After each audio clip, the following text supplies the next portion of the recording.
Well, good morning, everyone. My name is Robert Garcia. I am the ranking member for the Oversight Democrats.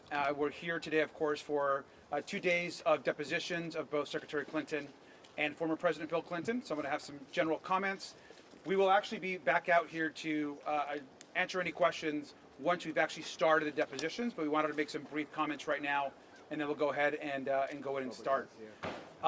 Let me just begin by saying that Oversight Democrats, from day one, we have said that we want to talk to anyone, any person with information about Jeffrey Epstein, about his crimes, about how he was able to get so much wealth. We will talk to any single person, whether that is a Democrat, a Republican, how much wealth they have, how powerful their position is. We want to talk to anyone. So we're happy to be here, and we're glad that both Secretary Clinton and former President Clinton are willing to talk to this committee. I also think it's important to note, I'm glad to see that we have our Republican colleagues here. As a big group of them, I wish they would have joined us at the Les Wexner deposition, but I'm glad that they're here now to get questions answered.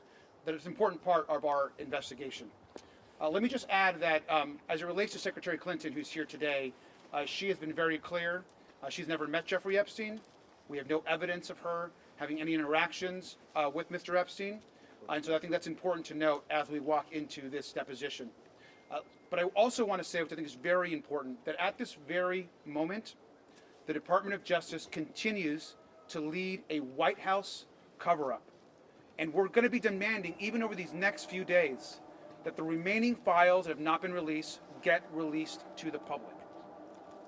And that includes new files that were just discovered in the last couple days of a survivor that has made serious accusations and allegations against not just Jeffrey Epstein, but also against President Trump, and about abuse that she suffered when she was a minor.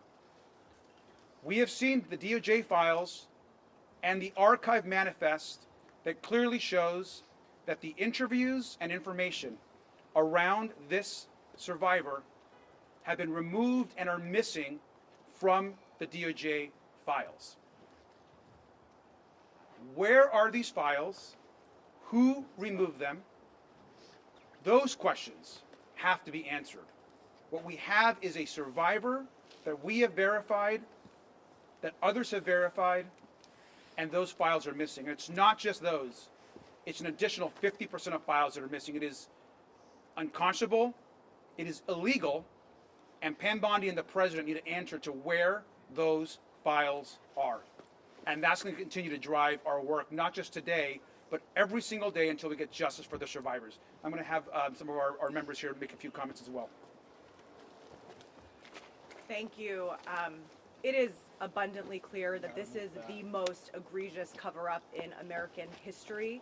The recent reporting by the New York Times, NPR, and other media outlets that have verified this, demonstrating that the Department of Justice, in addition to violating the law over and over again, as they refuse to release the full and unredacted files, have withheld 50 pages of allegations against President Trump. This cover-up needs to end immediately.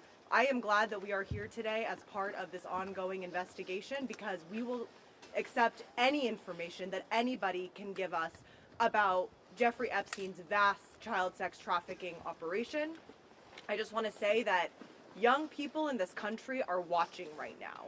If the most powerful people in the United States of America, the elite and rich and powerful men and women, are able to get away with these heinous crimes, then we are sending a horrible message to young people in this country that powerful people will always protect themselves and the rule of law does not apply to everyone. So I look forward to the next 2 days, and we know that there is so much more to uncover here, and we expect to get answers from the Department of Justice immediately. Thank you. I'm Congressman Suhas Subramaniam. We're here today in New York to talk to Hillary Clinton, and tomorrow to talk to former President Bill Clinton. I want to make clear that there were no Republicans in Ohio to talk to Les Wexner, who bankrolled the Epstein's fortune for the most part and allowed a lot of his crimes to happen. Hillary Clinton, who maintains that she doesn't recall meeting Jeffrey Epstein, is here today, and we have a lot of Republicans here today. That underscores to me the partisan nature of what some of the Republicans on our committee and in Congress are doing and the way they're approaching this investigation. And meanwhile, they're not holding the Department of Justice accountable for breaking the law over and over again. There's 2.5 million files that have not been released, and now we're hearing and seeing evidence of some of those files, including accusations against President Trump. We know that there are other information in those files that clearly is not about protecting victims. It's about protecting people who committed crimes. And so we, as Democrats on the Oversight Committee, are going to continue to approach this investigation in a nonpartisan way, because all we want is the truth, and we want justice for the survivors, and we want to make sure this never happens again, no matter how rich and powerful the perpetrators are. Thank you. Speaking of rich and powerful, how come Thank the you. Clintons weren't forced? I'm James Walkinshaw from Virginia. We are here today to continue our investigation into Jeffrey Epstein's crimes. And it's important to note, and as others have said, there is no indication, zero, zip, zilch, nada, that Secretary Clinton had any knowledge of Epstein's crimes. She submitted a sworn statement that she never met Jeffrey Epstein, and my fear is we're here today as part of a political exercise, part of a long-running fever dream where Republicans want to lock up Secretary Clinton. We had the State of the Union this week, and President Trump spoke for 2 hours and refused to even acknowledge the courageous survivors of Epstein's crimes who were in the chamber. He wouldn't even address the issue.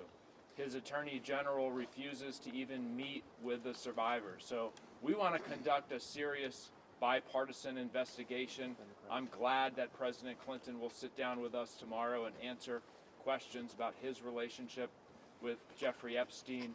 But I wanted to come today to ensure that this is a serious exercise, a serious investigation, and not a political or partisan one. Thank you. Why weren't the Clintons made to go to Washington to testify? I'll answer that. I'll answer that question. So let me go ahead and we're going to answer one or two questions. Let me just also say, I think today also sets a precedent.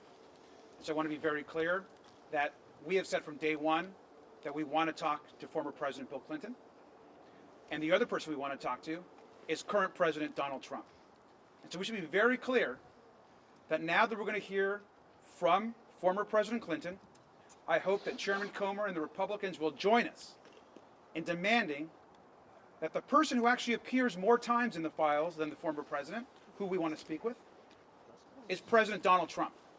And so let's get President Trump in front of our committee to answer the questions that are being asked across this country from survivors and from those who have been brutally attacked and raped, sometimes as children. Let's release the files and answer one or two questions. Thank you.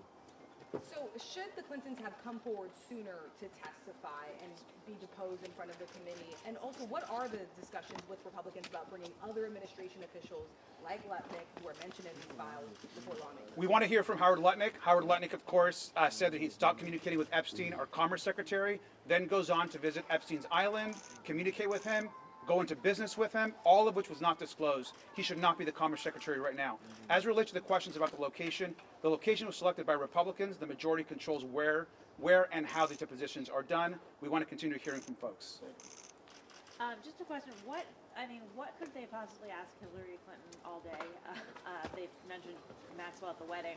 And what questions, you said you're happy to talk to anyone. What questions do you have for Hillary Clinton, given that she said she has no connection? We're gonna give the Secretary an opportunity to clarify any questions that Republicans might have, that we might have. Look, if she has any information that could be helpful to the investigation, we want to hear that. And so we're going to find out here. And we'll report back what's actually being asked. But broadly speaking, anyone that has any information, whether they're Republicans or Democrats, we want a nonpartisan investigation, and that's going to include ensuring that President Trump comes before our committee. Yes? Do you have questions about the Clinton Global Initiative and the fundraising? There's going to be questions asked about that. So thank you very much. We'll come back out. Thank you. Hillary Clinton.